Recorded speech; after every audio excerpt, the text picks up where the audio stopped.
Əgər Allah onların halından xəbərdar olduğunu bilmələri, bu etiqadda olmaları onların huzur və toxtaqlıq halında olmasına səbəb olar. Həzrət İbrahim əleyhissalamın o qissəsin əhvalatını eşidibsiniz. O Nəmrud ki, onu məncənərlə oda atırdı. O ki, onların 13-14 yaşında olanda onların Allahlarını çox Allahlıydılar. Bəziləri ayı Allah bilirdi, bəzisi günəşi Allah bilirdi, bəziləri də ki, özlərinin elə Kəbədə böyük Allah bildikləri var idi. Həzrət İbrahim əleyhissalam onların inanclarına, onların öz təfəkkürləri ilə mübarizə aparmağa başladı. Dedi, mən də elə sizin kimi ayı Allah bilirəm. Gözlədilər, gecə idi, günüz olanda ay itdi. Bir dəstəsi günəşi bilirdi, günüz oldu, gün batdı. Dedi, inni la uhibbul afilin. Mən elə çıxıb batan Allahı istəmirəm. O Allah ki, həm çıxır, həm batır, itir, yox olur. Mən bunu özümə Allah bilmirəm. Onların bütün inanclarına qarşı çıxdı və onların ildə bir günləri var idi ki, hamı həmin günü şəhəri tərk edirdi. Həzrət İbrahim əleyhissalam həmin günü gözlədi, şəhəri tərk eləmədi. Qaldı şəhərdə. Hamı şəhərdən çıxandan sonra 3 gün ki, gedərdilər, qalardılar özləri ilə azuqə. Həzrət İbrahim əleyhissalam əlində böyük bir balta, Məkkədə olan bütün bütləri, onlar ki, Allah bilirdi, hamısını qırır, ən böyücünü saxlayır və baltanı da onun əlinə verir.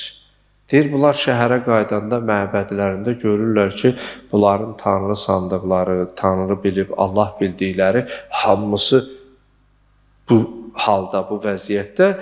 Bunu kim edər? Edər. İçərilərindən biri deyir, o bir cavan oğlan vardı, bizim inanclarımıza qarşı çıxırdı. Eləsə bəlkə o eləyib. Soraqlaşırlar, şəhərdən çıxanda kimsə onu görübmü? Düşərgədə olduğumuz, gördüm deyən olmur. Bir sözlə bunu çağırırlar, deyirlər ki, bunları sən etmirsən, yox desə yalan olar. Deyir, axı, məndən niyə soruşursunuz? O ki, sizin Allahınızdır. Ən böyücü də sağdır, qalıb. Deyir, elə soruşmalıdırsa, gedin onun özündən soruşun. Bəlkə o, siz şəhəri tərk eləmişsiniz, tək qalıb, əsəbləşib, hamısını baltı ilə qırıb. Axı, cavab verə bilmir. Onların öz düşüncəsi ilə onların ideologiyalarını puç edir. Deyir ki, Allahınızdırsa soruşun, mən eləmişəmsə, məni cəzalandırın. Cavab ala bilir.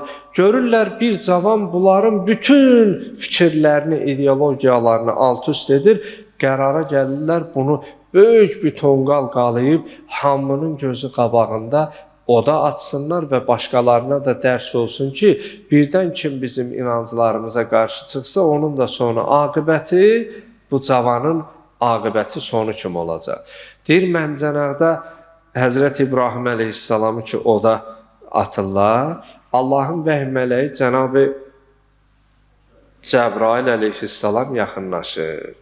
Əleykəssalam, salam olsun sənə ya İbrahim. Allahın salamı var sənə. Həzrət İbrahim salamı alandan sonra deyir ki, gəlmişəm sənə kömək eləyəm. Nə sözün, nə istəyin.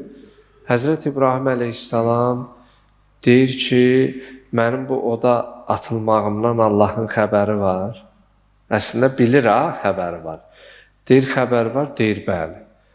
Deyir, axı, sən də özün bir varlıqsan ki, sənin də köməyə ehtiyacın var. Səndən köməyə ehtiyacı olmaq mövzusunda mənimlə sənin heç bir fərqin yoxdur.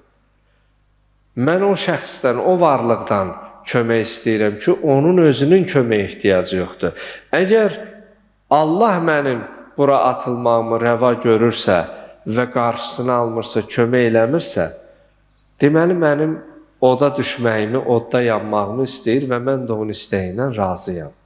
Onun qədərinə təsliməm.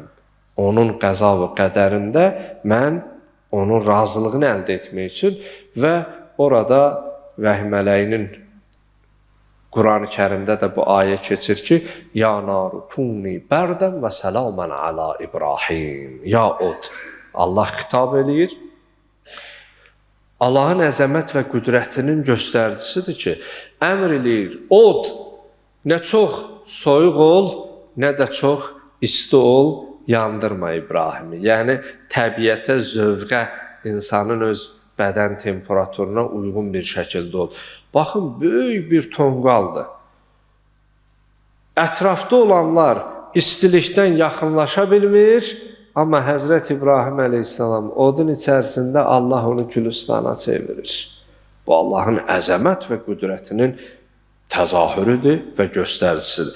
Ayət-i şərifədə buyurulur ki, وَعَلَى رَبِّهِمْ يَتَوَكَّلُونَ Həqiqi möminlərin xüsusiyyətlərindən biri də budur ki, onlar çətinə düşəndə, dara düşəndə yalnız Allaha təvəkkül eləyərlər.